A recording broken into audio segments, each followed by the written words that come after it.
मुंबईसह कोकणपट्टीमध्ये आणि घाटमाथ्यावर मुसळधार ते अतिमुसळधार पावसाचा इशारा. पश्चिम किनारपट्टी, संपूर्ण कोकण, सह्याद्रीच्या घाटभागामध्ये आजपासून पावसाचा जोर वाढणार. 1 आणि 2 जुलै दरम्यान मराठवाडा आणि विदर्भामध्ये पावसाचा जोर वाढणार. मुंबईत रात्री पावसाची तुफान बॅटिंग. वर्सोव्यामध्ये 157 मिलीमीटर, मुलुंडला 160 मिलीमीटर पावसाची नोंद. भांडूपमध्ये 120 मिलीमीटर, दादरला 45 मिलीमीटर पाऊस पडलाय. नवी मुंबईमधील अनेक भागामध्ये पावसानं जोरदार हजेरी लावली. वाशी परिसरामध्ये देखील तुफान पाऊस झालाय, त्यामुळे सखल भागामध्ये पाणी साचलं होतं. पनवेलमध्ये देखील काल रात्री पावसाची तुफान बॅटिंग, त्यामुळे शहरामधील अनेक सखल भागामध्ये पावसाचं पाणी साचल्याचं पाहायला मिळालं. वाहतुकीचा वेग मंदावला होता.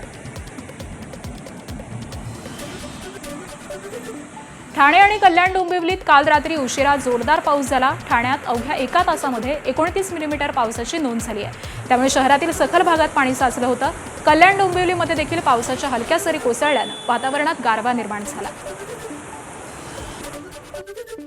भिवंडी शहराला देखील पावसानं चांगलंच झोडपलंय. पावसामुळे प्रभुवाडी परिसरात एका इमारतीची सुरक्षा भिंत कोसळली आहे. सुदैवानं या दुर्घटनेमध्ये कोणालाही इजा झाली नाही. भिवंडीत शांतीनगर परिसरातील घरात पावसाचं पाणी शिरलं. घरातील सामानाचं नुकसान, तर परिसरातील रस्त्यावरती गुडघाभर पाणी. स्थानिकांचे प्रचंड हाल.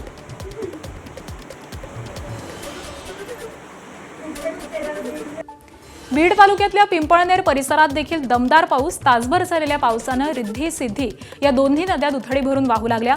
दमदार पाऊस झाल्यामुळे शेतकऱ्यांनी समाधान व्यक्त केलंय. जळगावच्या रावेर शहरामध्ये झालेल्या मुसळधार पावसामुळे जनजीवन विस्कळीत झालं. नागझरी नदीला पूर आल्यामुळे नदीकाठच्या घरांमध्ये पाणी शिरलंय, तर शहरात अनेक ठिकाणी गटारं तुंबल्यामुळे रस्त्यावरती पाणी आलं. दरम्यान रावेर तालुक्यातल्या गारबर्डी गावामध्ये वीज कोसळून शेतकऱ्याचा मृत्यू झालाय. लोणावळ्याला पावसानं चांगलंच झोडपून काढलंय. गेल्या 24 तासांमध्ये लोणावळ्यात तब्बल 131 मिलीमीटर पाऊस बरसलाय. लोणावळ्यात यंदाच्या मोसमातील सर्वाधिक पावसाची नोंद झाली आहे.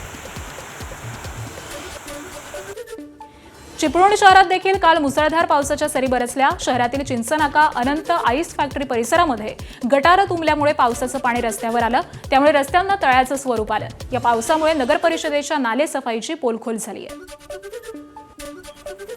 सोलापूर शहरात देखील काल जोरदार पाऊस. शहरातील सर्वच भागामध्ये पावसाची नोंद. या पावसामुळे वातावरणात देखील गारवा निर्माण झाला. सोलापुरातील सांगोल्यामध्ये जोरदार पाऊस. अनेकांच्या घरात पावसाचं पाणी शिरलं. दरम्यान पाऊस झाल्यानंतर आमदार डॉक्टर बाबासाहेब देशमुख शेतकऱ्यांच्या बांधावरती पोहोचले. त्यांनी शेतकऱ्यांशी संवाद साधलाय.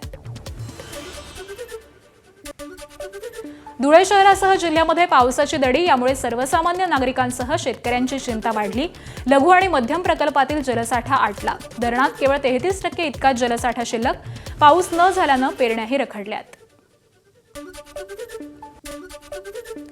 जून महिना संपत आला तरी अहिल्यानगरमध्ये समाधानकारक पाऊस नाही. अहिल्यानगरमध्ये अनेक भागात पेरण्या खोळंबल्या. फळबागा वाचवण्यासाठी ठिबकाच्या माध्यमातून पिकांना पाणी. नागपूरच्या भिवापूर तालुक्यामधल्या सेलोटी गावात वीज कोसळून बैलजोडीचा मृत्यू. शेतकऱ्यांना एका बैलाच्या सोबतीनं खांद्यावरती औत घेऊन सोयाबीनची पेरणी केली. शेतकरी तानबा मरघडे यांनी स्वतः औत घेऊन पेरणी केली आहे. पावसानं हुलकावणी दिल्यामुळे पुणेकरांची पाण्याची चिंता वाढली. पुण्याला पाणीपुरवठा करणाऱ्या 4ही धरणांमध्ये पाणीसाठा कमी. पुण्याला पाणीपुरवठा करणाऱ्या धरणांमध्ये गेल्या वर्षीच्या तुलनेत 35% कमी पाणीसाठा आहे. बंडखोर खासदारांच्या मतदारसंघामध्ये उद्धव ठाकरेंच्या दौऱ्याचा आजचा शेवटचा दिवस. उद्धव ठाकरेंचा आज शिर्डीमध्ये मेळावा. भाऊसाहेब वागचौऱ्यांवरती उद्धव ठाकरे काय बोलणार याकडे लक्ष. शिर्डीतील सिद्ध संकल्प कार्यालयामध्ये मेळावा होणार. मेळाव्याआधी पत्रकार परिषद होणार.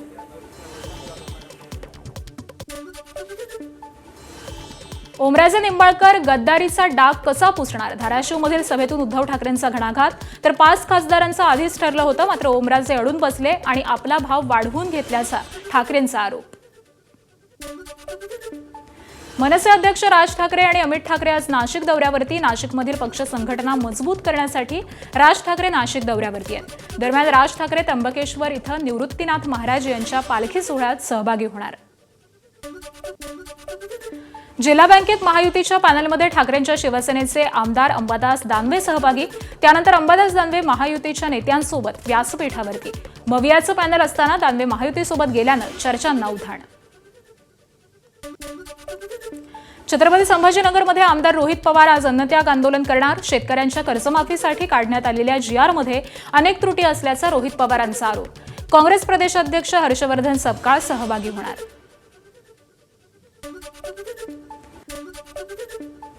पावसाळी अधिवेशनाचा आज दुसरा आठवडा. विरोधकांकडून 293च्या प्रस्तावावरती आज चर्चा होणार. मुंबईतील प्रश्नांवरती ही चर्चा होणार असल्याची माहिती. त्यासोबतच पुरवण्या मागण्यांवरती देखील चर्चा होणार. लोहगडाला जाण्यासाठी चेतन चौधरीनं वापरली बाईक जप्त. लोहगडाला जाताना टोल नाक्यावरती आपलं वाहन दिसू नये यासाठी बाईकचा वापर केला. सिया आणि केतन यांच्या पाठीमागे चेतननं बाईक नेली होती.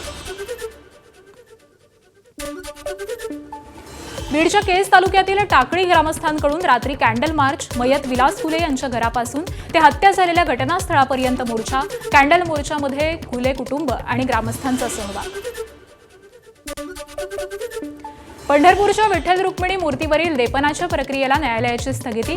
आधुनिक रसायनांऐवजी शास्त्रोक्त पारंपरिक वज्रलेप वापरावा, वारकऱ्यांची मागणी. तर लेपनासाठी नैसर्गिक असून ते रसायन हे नैसर्गिक असून ते मान्यता प्राप्त असल्याचा पुरातत्व विभागाचा दावा. न्यायालयाच्या निर्णयावर लक्ष. आपण पाहिलं असेल की काही ठिकाणी बऱ्याचदा कोर्ट काही सूचना आपल्याला देत असतं, तरी त्या सूचनाची अंमलबजावणी करायला लागते. आता शेवटी कोर्टाच्या निर्देशाप्रमाणे आपल्याला गरज पडली तर पालखी झाल्यानंतरही तो काम आपल्याला करावं लागेल. त्यामुळं शेवटी या सगळ्याचा समन्वय करून पुढे जाएगा. मूर्ति में थोड़ा छोटा छोटा गड्ढा है, उसका आर्कियोलॉजिकल लोग सीमेंट से भरा हुआ जैसे दिखता है, वो प्रॉपर सीमेंट जैसी फील भी हुआ है जब मैं टच किया. इस विषय से हम आयुर्वेदिक को भी और वज्रलेप को ही इम्प्लीमेंट करेंगे बोल के हम ज्यादा प्रेशर दिए. 27 पदार्थ जाता है, वो सभी रहस्य होते. वडगाव मावळ न्यायालयाच्या आवारामधून पोलिसांच्या ताब्यातील आरोपीनं पलायन केलं. इम्रान शेखनं पोलिसांच्या ताब्यातून पलायन केलंय. पोलिसांच्या हाताला हिसका देऊन बेडीसह त्यानं पलायन केलं. फरार आरोपीचा शोध सुरू आहे. नागपुरात वासुदेव नगर मेट्रो स्टेशन लगतच्या पोहेवाला दुकानामध्ये एक भरधाव कार शिरली. मध्यरात्री 1:30 वाजण्याच्या सुमारास भरधाव कार दुकानात शिरली. दुकानात कामगार नसल्यानं मोठी दुर्घटना टळली आहे. नागपूरहून जळगावकडे जाणाऱ्या खासगी प्रवासी बसला अपघात. नांदुरा बाह्यवळण मार्गावरती बसला अपघात. बस पलटी झाली आहे. 10 ते 12 प्रवासी जखमी झालेत. जखमींवरती उपचार सुरू आहेत. जळगावातील गणेश कॉलनी परिसरातील लाचलुचपत प्रतिबंधक विभागानं सील केलेल्या घरात घुसखोरी. जिल्हा निबंधक आणि मुद्रांक जिल्हाधिकारी किरण चौधरी यांच्या जळगावातील सीलबंद घरात शिडी लावून प्रवेश. घरात शिरलेल्या दोघांना अटक.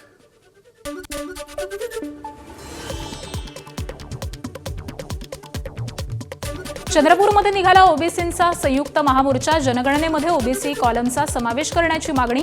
मोर्चात ओबीसींसोबतच अनुसूचित जाती जमाती, विमुक्त जाती, भटक्या जमाती तसंच विशेष मागास प्रवर्गामधील विविध समाज संघटना, संस्थाही सहभागी.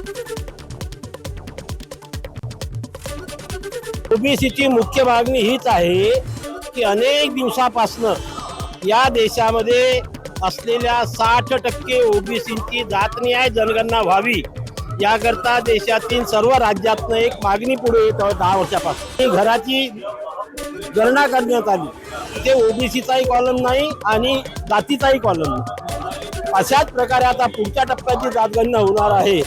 त्याच्यामध्ये तरी ओबीसी आणि जातनिहायचा कॉलम असावा ही प्रमुख मागणी आजच्या मोर्चाची आहे.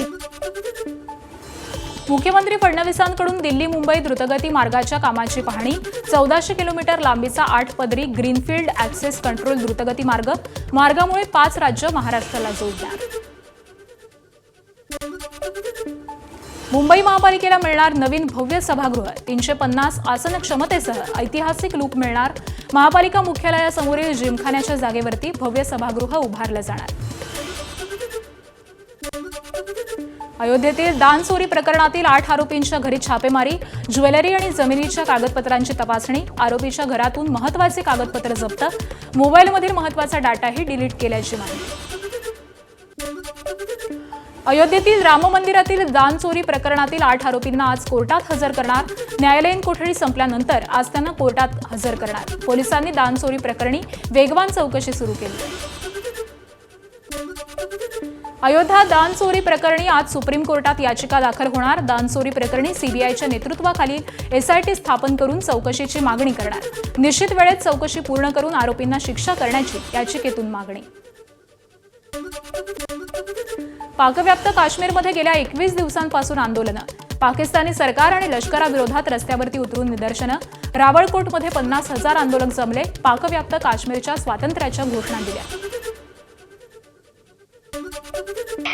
देखिए, ये बहुत खबरें फैली हुई है कि हम दहशतगर्द हैं। हम दहशतगर्द बिल्कुल भी नहीं है, क्योंकि अगर आप लोग इतना ही कह रहे हैं कि हम दहशतगर्द हैं तो आके प्लीज चेक कर दीजिए कि हम दहशतगर्द हैं या नहीं। अगर दहशतगर्द है तो ये रेंजर एफसीपीसी या कमांडो इधर नहीं ना बचती, और अगर हम दहशतगर्द हैं तो ये